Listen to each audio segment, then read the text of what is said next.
Welcome back to the grim darkness of the 41st millennium. I'm Inquisitor Temperance Prize, keeper of the Inquisition's Black Library, and this is my report on the Valentyne Heresy, an actual play podcast set in the Genesis adaptation of Warhammer 40,000's Dark Heresy RPG. This report features Game Master Tom McGee and players Ryan LaPlante as Inquisitor Lucius Valentyne, Tyler Hewitt as Attikus Viz, Del Borovic as Morgan Rolls, and Josh Halbot as Gideon Vega. My report shows that the Inquisitorial band have arrived at the Black Library. Valentyne convinced the librarians to allow them entry. Gideon was warned about the danger of his powers. Attikus had to be ordered to eat and sleep, and Morgan was summoned for her first conversation as an interrogator. Can these heroes find the information they need within these wraithbone walls? Find out next in this episode of the Valentyne Heresy. Imperium Records, First-Hand Accounts, The Black Library. File not found. Valentyne and Morgan, you have spoken as many things, but now you are to speak as Inquisitor and Interrogator. You are sitting in a small kind of cell, basically, across the hall from your sleeping compatriots within the Black Library, one of the most deeply held and protected secrets and spaces within the Eldari civilization, deep within the webways. You've made it here, having fought your way off of the Hell Planet and defeating the Filth Lord Pustulus, as well as the deposed Eternal Blasphemy Elmstat, and all manner of horrible things that stood between you and the next step on your journey to Terra. You are here recovering and trying to equip yourselves with additional information and any assistance that you can get from the Eldari before heading forward to Kamara, the city of the Drukhari, or the Dark Eldar, for those of us in the know.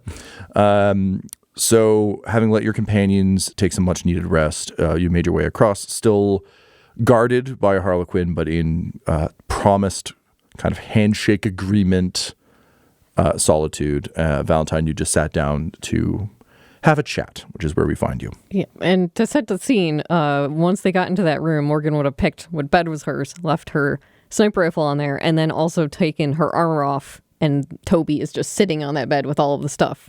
So that Morgan is sitting here in a completely tattered black suit.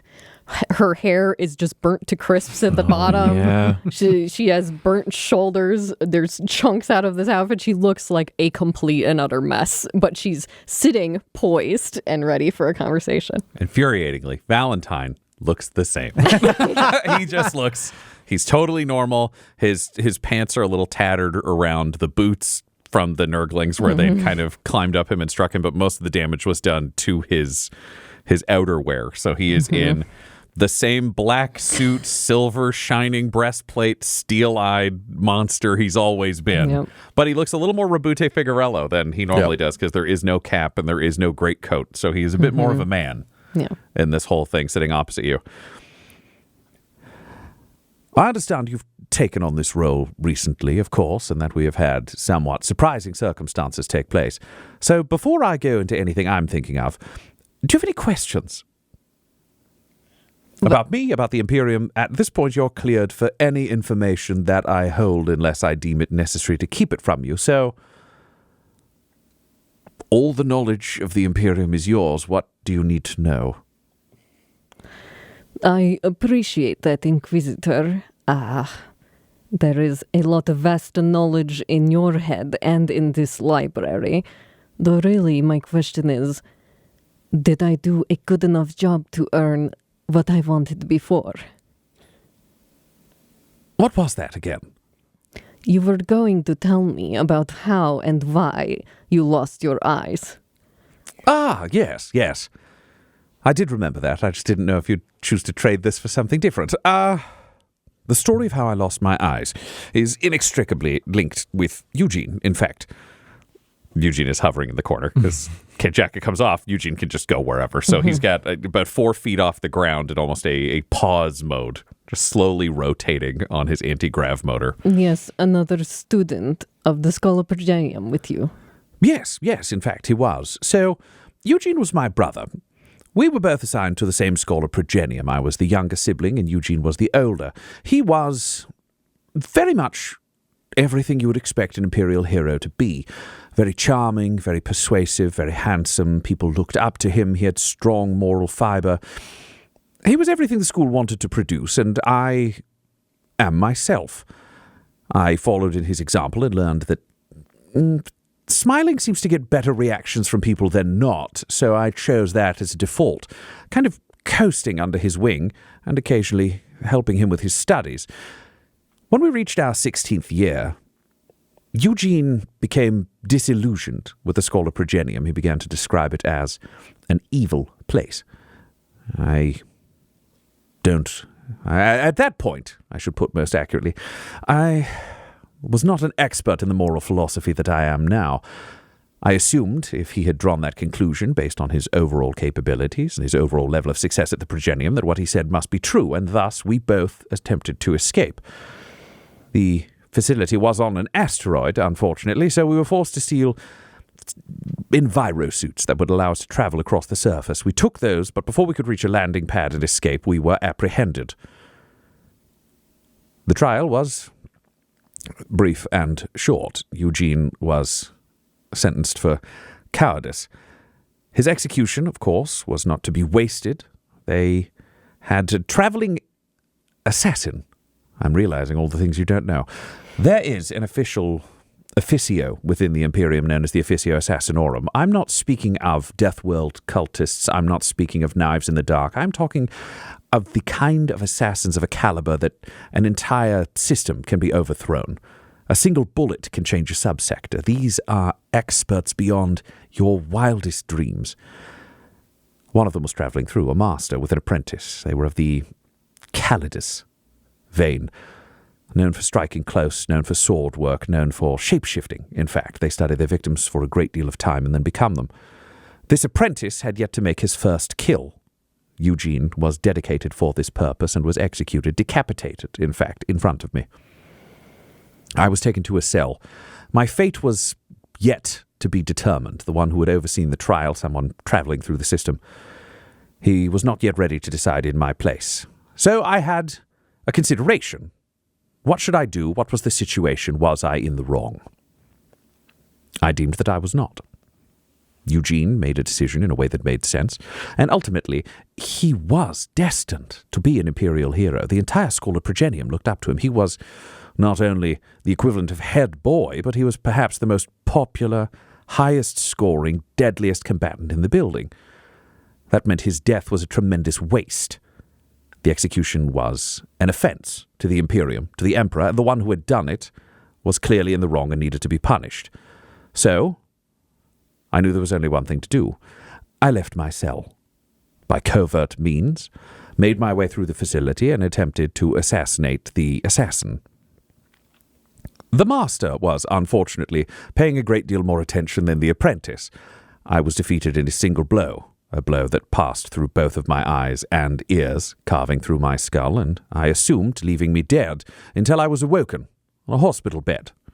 I could see nothing and only hear, in the tinniest voice, someone asking me why I had done what I had done. And I explained it. The death was a waste. It did not serve the Emperor, did not serve the Imperial purpose. I had struck out because if this apprentice assassin could be struck down by one as lowly as me, then they did not deserve to exist. The mistake would have been made, and I would have proven it. Then I could prove more useful. Or if I fell, then this apprentice assassin would undoubtedly have gone on to be capable of great things, because they had been far more truly tested than in the waste of my brother's life. Either way, my death had purpose. The voice was quiet for some time. I felt a chill pass over me. I didn't know at that moment, but the voice was that of a psyker and an inquisitor. Inquisitor Wilhelm Roach, the one who eventually trained me. He took me under his wing because I did not lie. I had not struck for entirely personal reasons. I had not struck for vengeance. I had struck because it was the right thing to do when I had weighed the abacus of fate. I was trained. I was given the finest education. I was given the deadliest tools. I was given access to the finest knowledge in all of the Imperium. And I was given Eugene as a servo skull. Wilhelm gave me Eugene in the conscious attempt to instill a lesson, which is that Imperial heroes are not made because of high moral fiber or ethical beliefs or any of those things. Imperial heroes are made because of willpower and choices. That is what he wanted me to know. There is another lesson that came to me from it, and it's the reason that I keep Eugene with me. I am now an Inquisitor. Becoming an Inquisitor gives me choice over how things move forwards, choices that align with my principles. If I was back there during that day, during that trial, I would be the one choosing. I would be the one knowing the potential worth of Eugene. I would be the one knowing the potential dangers of Eugene's moral weakness. I don't know the choice I would have made, honestly. But I would be the one making the choice. And that is what it is to be an Inquisitor. It all makes sense to me. And sending you along this path that has sent you on such a very important mission that you perhaps would otherwise not have. Yes. Everyone's life is a progression of decisions and consequences. So it is. I like having choices. Good. Those were the questions that ultimately I asked you about becoming an interrogator, if you remember them. Do you believe in good and evil? A question that can be drawn back to moral turpitude. Do you believe that there are things that are right and things that are wrong? Ultimately, you believe the enemies of humanity are evil and the things that serve humanity are good, which is, as I have learned, generally considered morally lacking by any citizen of the Imperium, but it is a career necessity of an Inquisitor. You also believe Inquisitors do, ultimately, evil, selfish, pathetic, corrupt work. Well, up until meeting you, that was the assumptions that I had. But even what you are saying about the corruption of the Imperium and this schism that apparently was at play, I suppose I have only wandered through the dregs and the chaos and the bad parts of that. And if getting closer to the Inquisition, of those parts that perhaps can do some good, I would like that. A bold statement. What do you believe the good will be? I believe it will be fighting particular battles. And at this time, I am throwing myself in with you and protecting the Emperor on this path. And if there is a path beyond that, perhaps there is another particular part of the galaxy, or particular irking, chaotic evil that needs particular attention to bring it down. I'm certain there are many more than just you on these sorts of quests. Oh yes, there are countless Inquisitors pursuing countless causes. We also don't agree on terribly much as a species. Our entire race, the High Lords of Terror, you haven't just seen the dregs of humanity, you've seen Greybridge, which is as close to a den of vipers as I could describe any political situation. We are not a terribly efficient species. We are not made for the finer things. We did not evolve to become, gestures out the door, decadent. We are a series of brutal, short-lived murderers, spreading out into the darkness, refusing to die, and taking everything with us that we can. Some of us aspire to be more than that. The Emperor did. And so we chase his dream, even though he is ultimately lost to us, which means we serve in the ways that we can. We delete the threats that we can, and we accept the losses where we cannot. We are forced to make the choices that other people cannot, or will not, or dare not, and we make them daily. Personally, interpersonally, planetary, interplanetary, throughout the Imperium. You now are an interrogator. You have taken your first step down this path. As an Inquisitor, you will attempt to gain power, either through assets, through financial means, through weaponizing the Ordos, growing larger and larger to be able to tackle more threats and to be able to shape the parts of the Imperium that you interact with in your own fashion. That is a heady task. At the same time, you are learning. I've chosen you because your proclivities match my own. I could not train a Eugene effectively. I lack the ability to motivate him, or them, or anyone in that traditional sense. I find tools that are blunter or damaged more useful. As an interrogator, your priority, first and foremost, is the mission. But it is a mixed priority because the other priority is my survival. If the mission is completed and I die along the way, you will be tried by a panel of inquisitors. They will bring in psychers, they will open up your minds, they will find the absolute truth, and if you fled in fear, if you let me die to take power, if any of those things took place, you will be tortured to an absolutely brutal end before the ugliest execution you can imagine, and I say that to you, knowing that you have quite an admirable imagination. This is why it is a challenge and a joy to be an inquisitor for people like us. The rules are simple. The plan is clear. The priorities are solid. You just have to set aside your humanity and follow them. Well, I don't fully intend to set aside my humanity. As you say, we are a brutal, murderous species who will go out kicking and screaming, and that is what I intend to do alongside of you. Excellent. I know that joining the Inquisition came to you in a time of deadly combat and conflict and fear and terror. The only thing left for you to overcome is that fear and terror and self-preservation. You need to become a creature of will, a creature of choice, consciously and unconsciously. Look at our fellows, for example. You may look at the Colonel. Why do you think I keep him so close? Well, I know, for one thing, he is very good at following your orders and not dying. I also think that he shows potential in a lot of areas and has a lot of skills. Though I do wonder if there is more than that. And Gideon? Gideon, he was the right tool at the right time, and we will have to see how he behaves in the future, whether he will be useful or another setback. And you? For me, I know that I have skills that none of the others do, and I also don't have the same, I suppose, there is a similarity to how we think, though. I am still confused as to why you wanted me to be an interrogator for you.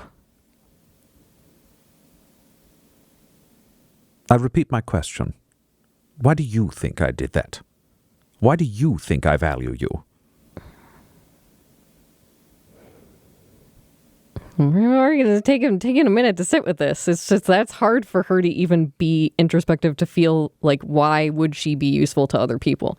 Because even though there have been situations where people have treated her well, like when she was on Ralsvarn's ship, and I think externally would seem like Ralsvarn treated Morgan very well and took care of her and gave her things and trained her, but Morgan just never became fully emotionally entangled with her. She was closer to Toby, the boy that died on the ship, because that felt like a safer person at the same level. I think she has a lot of trouble with becoming close to people who are at a higher level than her, because there's such a distrust for parents and society and religion and anything above her that it's hard for her to see that.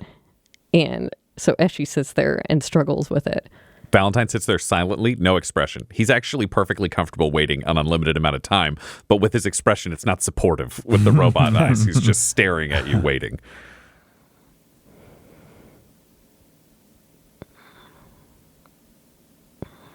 Because you wish to have someone you can talk frankly with.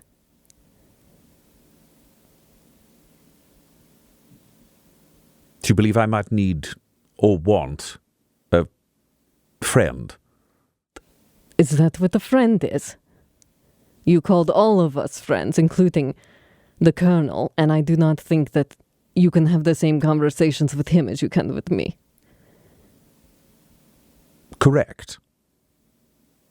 At the same time, if I needed to order someone to sacrifice themselves, brutally, violently, knowing they'd be torn apart by the darkness, and they needed to do so instantly, the Colonel would do that. You are right. There is a friendship in that. Yes, that is what that is.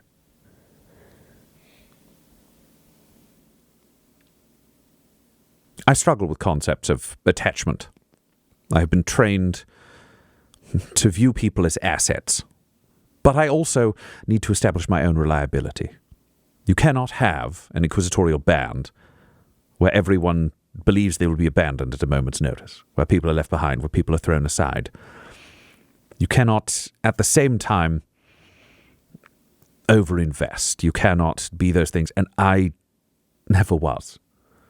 So many people have to be taught how to be an inquisitor. I have had to be taught how to be a person, or at least how to appear as one. So maybe this is a friendship. Maybe this is a mentor and a mentee. Maybe this is an apprenticeship. There are many things that this could be. But if I'm outside of human norm, you pose an interesting conundrum. Do you have an answer for it, of your own, of why you chose to make me your interrogator? Oh, of course. But if I tell you, you won't learn anything. Then I suppose I will have to continue to survive, to learn things from you. Correct. And you'll have to ask good questions and receive those answers. We're on a bit of a crash course here. By the time we reach Terra, I don't know who will be watching, what will be happening, if Gideon will be sane, or if we'll all be shot by the custodies the moment we arrive. I need you at your sharpest, at your most put together. Comrade is going to be, I believe, a term used by a dead hive-ganger friend of mine. It's going to be an absolute shitfest, so we're going to need to get through that. You know that I am loyal to you, that I will protect you to the best of my possible abilities, that I will listen to you, that I will find you in those dark moments and move forwards. You also know that I lack much of the emotional range of a traditional human. Though I don't feel those things, I take all the actions of being a good friend to my assets. It is a choice. The question that we must ask ourselves, and perhaps you must ask yourself, is, if you choose to do all the things that would make you a good friend to a person, even though you feel none of the related emotions, does that make you a good friend? Nevertheless. As you said, all we have are choices. Choices and actions. And what lies beyond that, does it really matter? An interesting question. I believe Attikus and I might be friends by this definition. We're just going to give a little nod of just, I would wager so. I believe you might need to use some of those concepts and tactics if you want to successfully befriend Gideon. Telling him it's okay clearly isn't working. It's never been okay. It's been a nightmarish day, and everything is very bad. I mean, the Emperor sent it, so pretty good for us as a band, but nevertheless, personally terrible for Gideon, who doesn't have the emotional fortitude to deal with it. You seem to, with Eli and your former assets, focus on allowing them to remain comfortable within their own sphere, existing in the way that they always have, helping them find that groove. The groove has been deleted. He doesn't have that. But I did notice a moment of empathy between you and him, where you shared your story, where you opened up. Your secrecy makes you a candidate for the Inquisition. Your ruthlessness makes you an excellent interrogator. You need to figure out how to get people to like you. And not just falsely, but to like you under duress. Being pleasant isn't enough. In fact, it'll be an impediment. People can be afraid of you, or you can be furniture. You are so much more than furniture, Morgan Rawls. Harsh, but true. You're right. It is a crash course, and I am learning a different tack after spending many years doing it otherwise. But yes, it is easier to see how Gideon struggles if I see it through my own eyes of things I have been through. Have you ever been able to show yourself empathy for what's happened to you? What? You struggle to empathize with Gideon or share your stories with anyone, which suggests that there is a certain amount of unresolved trauma.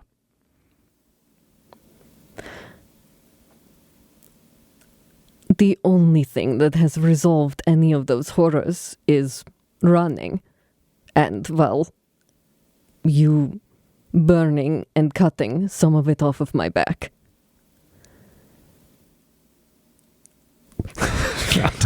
Valentyne just takes a half a breath, because now he doesn't know how she's going to take any of this. He was confident on how this conversation would go up to this point.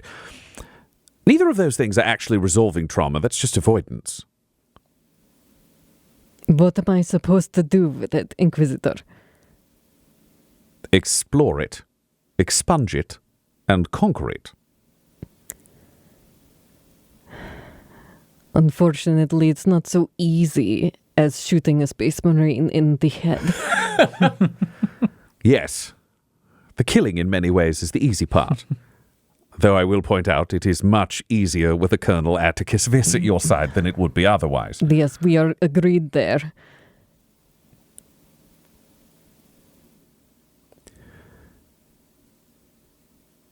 If you were any other member of this band, I would not bring this up. But during combat, I saw you run and leave Gideon behind. That's correct. Did your fear overcome you, or was that a tactical choice? This is a deep breath. I meant to secure him, but my body reacted before I could stop myself.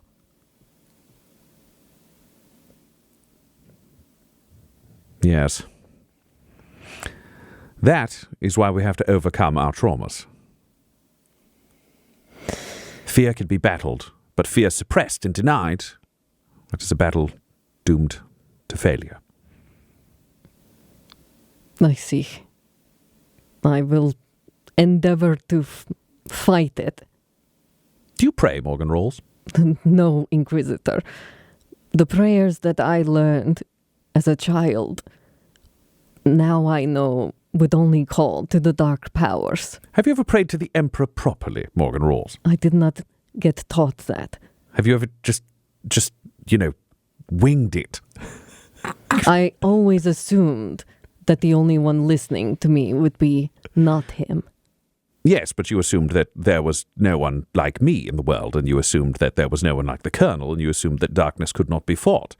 Do you believe in the Emperor? Of all things, he is the only thing that seems to be real, yes. You need to stop praying to him, Morgan Rawls. Faith is the greatest weapon that we have, because if you lose all of the people who are protecting you right now, and all you have is a rosette, you, if you do not have faith, have nothing. I know that we will succeed in this mission. In a purely ruthless sense, if I did not have faith, and Gideon had staggered out of the darkness of a demon world, spraying fire everywhere and saying, "I don't know what to do," I would have shot him in the face. And then we would all be dead. Because without Gideon, we would not have been able to destroy the landing pad. Without Gideon, we would not have been able to survive the battles with the Space Marine. Pustulus would still be alive. We would not have made our way to the warp gates. We would have been lost 10,000 ways. There are moments when faith overrides logic. For those of us who struggle to feel faith, our logical decision to be faithful overrides our cynicism. Well, Inquisitor, I have always felt that the Emperor was so far out of my reach, and you are the one with the visions and the understanding of how to speak to him. I think the only thing that I would pray to is you. That is both charming and the highest possible blasphemy. You feel like you are out of reach of the Emperor. You are an interrogator of the Inquisition. You are one step away from speaking with the voice of the Emperor in all things. People go their entire lives trudging around, unable to read, with their local preacher telling them the sun is the Emperor, whatever 1,000 comfortable blasphemies are spread throughout this blighted Inquisition and planet and systems and all of this. You are closer than anything. Also, this will be deeply traumatic for you with your complete lack of faith, there is a reasonable chance that Colonel Attikus Viss is a saint of the Imperial Pantheon.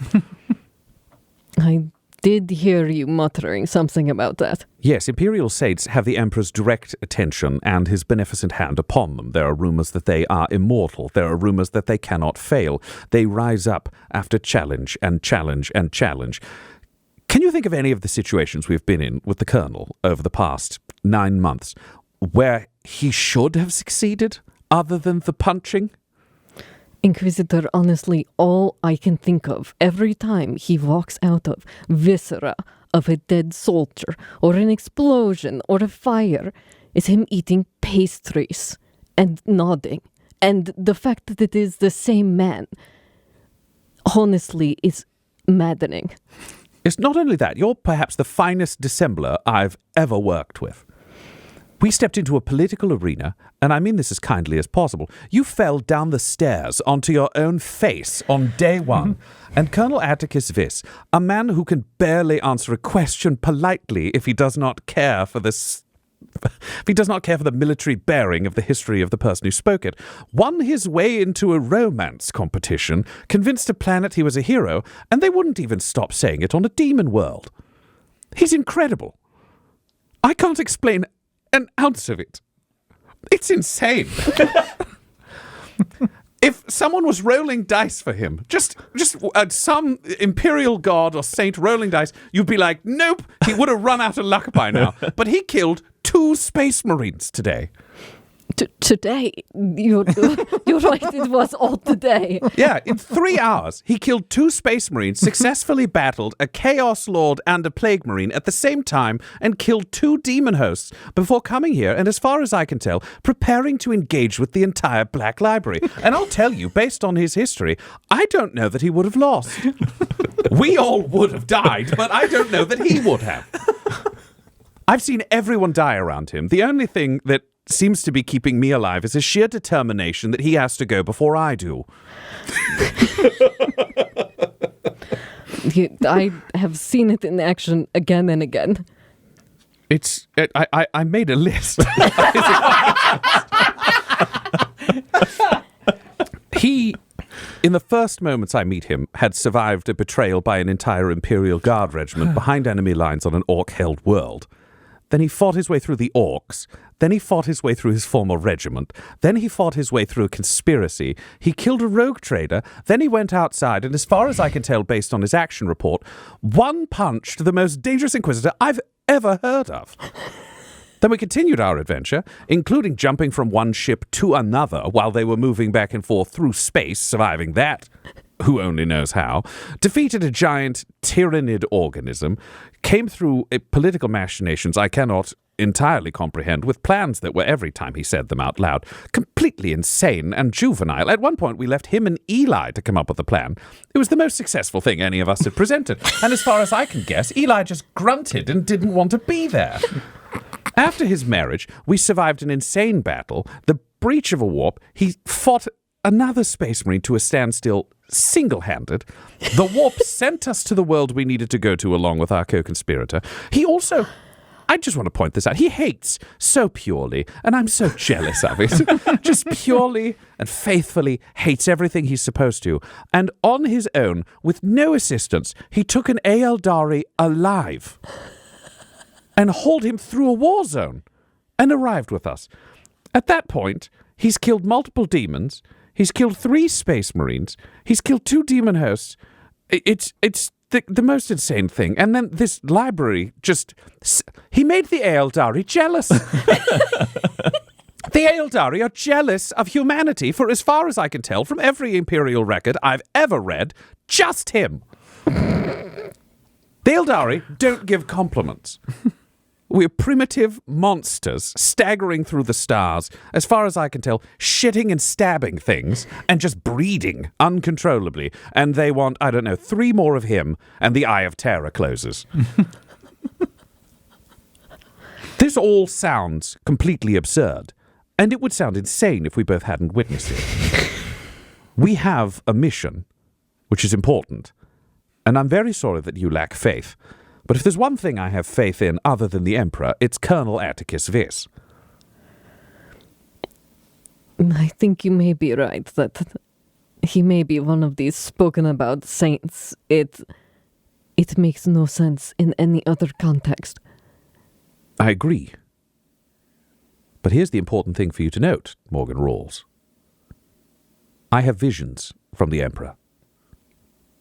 You've been named an interrogator of the Inquisition, and you fight alongside a possible Imperial saint. Do you truly believe the Emperor's eyes are not on you? And Morgan's just going to sit quietly with that. I don't think she has any sassy remarks. She's sort of just like looking inward on that one of just taking a moment to think about it. Valentyne will stand up and scoop up his stuff and say, I'll leave you to think on this. I know it's a lot. Good night, Inquisitor. Good night, Interrogator. And he'll give the Harlequin a nod, knowing that the Harlequin can see the next door he's going to, and he'll go back and sleep in the other room. Yeah, and Morgan's going to stay on that bed for a bit and take her time. Because both wrestling with all of this stuff of trying to think about the Emperor and like all that stuff, because she's always just felt like I am cursed from the get-go. Like the Emperor doesn't care about me. The Emperor doesn't look at me. All that stuff. Like, I came out of the womb and started praying to the Emperor's children, who turns out, Despite the name, not great. Not great for her. And then also just feeling like the scars on her back have cursed her for her whole life and marked her as like, I can't ever be a normal person. I can't be out amongst people. I am a dirty secret that nobody can know about. And surely the Emperor would smush out if he could see that. So wrestling with that, and then also wrestling with the feelings as soon as she walked through the warp gate. It was the settling feeling of like, she had been holding on to that. Valentyne being like, Eli will just catch up to us, you know? And she liked that. She wanted to believe that, even if she thought it was a lie, because she didn't hear the recording. Mm-hmm. So she doesn't even know if that was a lie from Valentyne or not. But she wanted to believe it so badly because it just felt like it was a comfort for her. Mm-hmm. Because Eli had always been a comfort, like a comfort blanket and a home. And the thing is that Morgan never really thought of Eli empathetically or emotionally of like this man that I care about. It was just like, he is my comfort object. He is my thing that is mine. Mm-hmm. And having that taken away is like this rug pulled out. And so walking through the gate was like, yeah, he's not, that's it. Like, even if he made it to that planet, that's it. The warp gate has been disassembled. It's gone. And part of her is just sad because it's like she doesn't have any part of him. But she's going to open because she doesn't have any of his stuff. Would you want to watch the recording? That's possible. But I think that the only thing that she does have on her, and she puts her hand in her pocket and she pulls out the box with Voidstain's ring in it. And so she has that, and that's like this item from all of her adventures and all of the Great Bridge stuff and all of that, and like thinking about that, the impact that she had there. And I think on some level, like, she likes keeping things from people. Like, she kept the poem that guy wrote for her at the bar. Yep. She likes keeping things because deep down there's this weird, like, yeah, she's like a secret and like a ghost. And I think she likes keeping stuff from people that she's impacted because she likes feeling like she existed.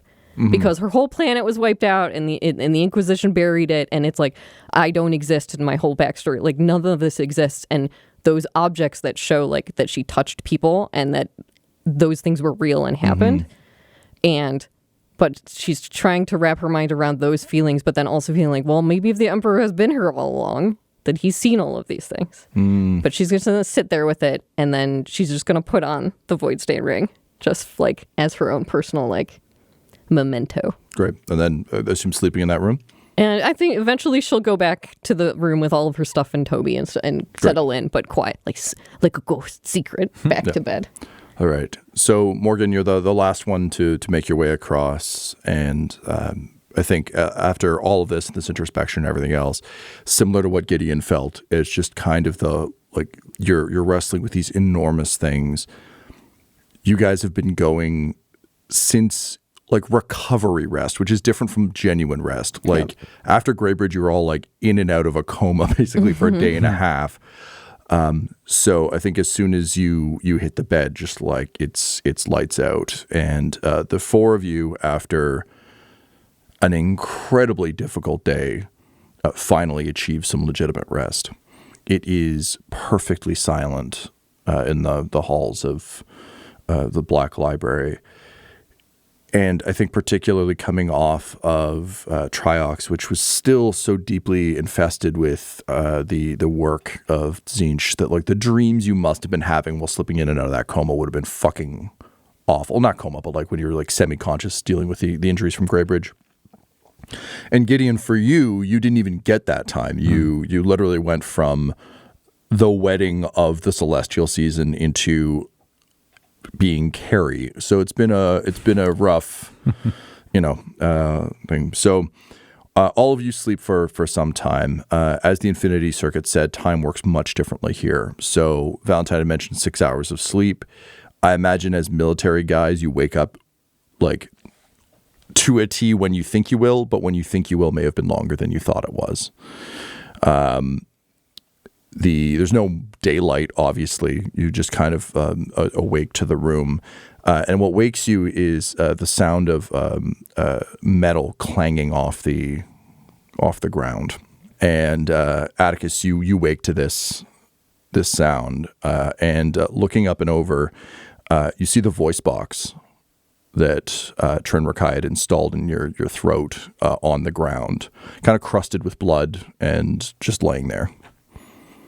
Hand goes up to my throat, my voice box. You can feel some light scarring, but it seems to have sealed over and your body seems to have naturally forced it out. Similarly, Gideon, you're having such a plush sleep and you roll over and something pointed stabs you in the face a little bit. And you kind of like blink awake to see the mask just on your pillow. And again, like gore crusted, but having clearly fallen off in the night. And as Attikus with trepidation looks down to his prosthetic arm. He's got like a little baby appendix. Just occurred to me. You look at it and like you had some installation work done in Greybridge when they were adding the new socket. And there was a little bit of the standard redness and stuff, although they did, as we said, like a better job of it than what you previously had. Yeah. That said, it is like baby smooth around that. Now you notice that it's not like you didn't grow a little Deadpool arm. It's not like your lost limb is going to regrow or anything. It's just like it seems like the damage to your throat was like this thing felt like a temporary prosthetic. It wasn't like a permanently installed like Vox thing. Like Valentyne doesn't wake up with fucking eyes or anything. It's just anything that was. Thank God. It's just anything that was a wound. You're just generally like the effects of the webway have been potent and powerful indeed. Valentyne, you'd obviously hear these things and you have robot ears, so you would wake up immediately. Notice kind of Attikus doing his thing, Gideon kind of looking at the mask. What does Gideon look like looking at the mask? Because he was burnt as shit. We couldn't get the mask off when we went to bed. That's why the mask fell off. The skin it's I would say like still a bit of the rawness of like post sunburn, but not like that red. And just no like, scarring or any of the stuff we would expect. No, just freshly exfoliated. Freshly exfoliated. And having seen both of those things, you turn as Morgan kind of like sits up, having wrestled with and kind of moved past a lot of these feelings, and wrestled with her faith and being a ghost and being a dirty secret. And Valentyne, every so often faith is rewarded, because as you look over at Morgan kind of rolling her shoulders out in this tattered, shitty suit she's sleeping in, you see absolutely no trace of scarification on her back.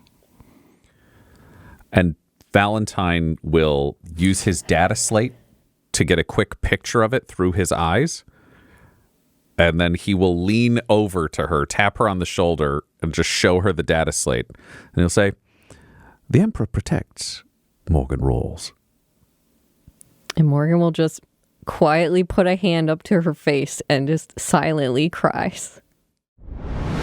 This episode of the Valentyne Heresy features the voices of players Ryan LaPlante, Tyler Hewitt, Josh Halbot, and Del Borovic, alongside Game Master Tom McGee. This episode was edited and mixed by Laura Hamstra, and the Valentyne Heresy's artwork was created by Del Borovic at delborovic.com. That's DELBOROVIC.com. Our theme song is The Hordes by Megan McDuffie, and our ad breaks use the tracks No Control and Chiefs by Jazzar, JAHZZAR.